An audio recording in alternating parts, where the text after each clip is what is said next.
Ah, we see what you did there, Ochaco. It was so obvious what she pulled off. Deku ain't that dense. He noticed it too.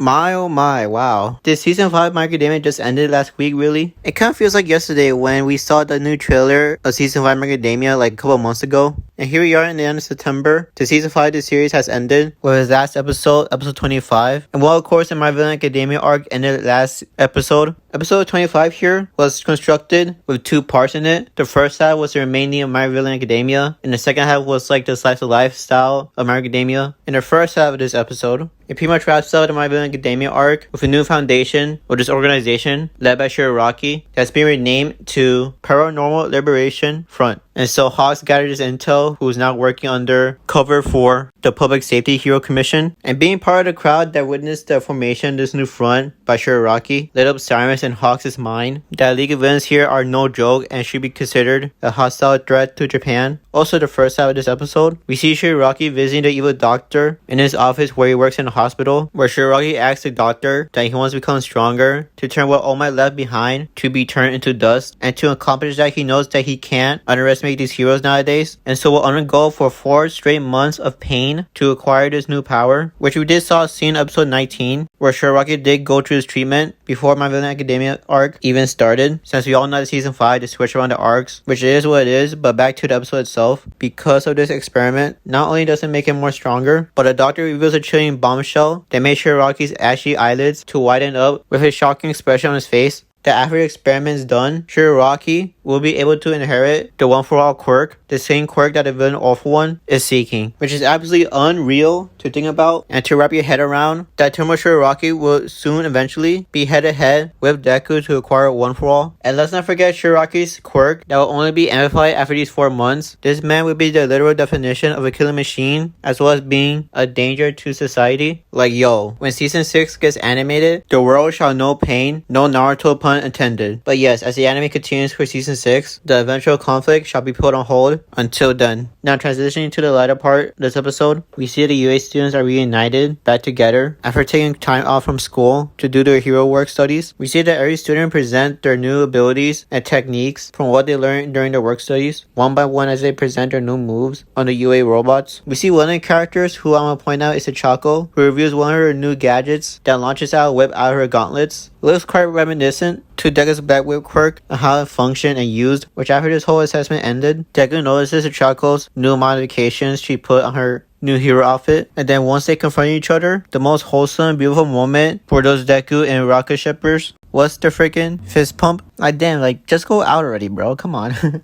But so anyway, later in the episode we see a meeting between All Might, Deku, and Bakugo in the teacher's lounge of them discussing their work studies and stuff. And of course, during the work studies, Bakugo improved and Deku, whereas now Deku can use the Black Whip quirk, though he states he could only use it for 1 second. But nevertheless, it's still an improvement, and from there the progress will only continue on using the Black Whip quirk. Now during the meeting, All Might reveals the next quirk that Deku shall manifest, and believe it or not, this is what came out of All Might's mouth, saying the next quirk that Deku should obtain is a quirk called Float, which was the quirk that All Might's master, Nana Shimura, once had when she was a user of One For All, which took me some surprise how far the anime has gone, as well as Deku, who was a quirkless boy, who now possesses 2 quirks on hand, and will soon eventually manifest his third quirk. Like, literally, this kid started from nothing, and now he's here fighting for his dream to become a greatest hero. And while you could argue that he was lucky and blessed to acquire the One For All quirk, which is like one of the best quirks out there, but let's not forget that this kid, Deku, went through a school term to work out his body for approximately 100 days or so. If he hadn't done that, having to discipline himself, he wouldn't have gone this far. And don't forget, the reason why he had to work out his body is because if he didn't, an original person who got the quirk One For All, if that person were to use the quirk, a person would have literally died because their body wouldn't be able to handle that power One For All possesses. And trust me, Deku would need more than luck and blessings once season 6 starts of My Hero Academia, which, explained by Hawks through his investigations, the Paranormal Liberation Front will make their move on Japan, which what Hawks calls it X-Day, which would be a start of something big that would change the course of My Hero Academia series forever. Which, take it from me as a manga reader of the series, events will go down in season 6, where we see the last clip of this episode in season 5, where we see the pro heroes and even the UA students, Deku, Bakugo, Todoroki, the rest of class 1A, are preparing themselves for what's to come that will take place in season 6 when that comes out. And with all that wrapped up, I hope you enjoyed this video, and if you do, please give this video a like, and if you want, consider subscribing to this channel for more Macadamia content, and see y'all next time in the next video. Peace.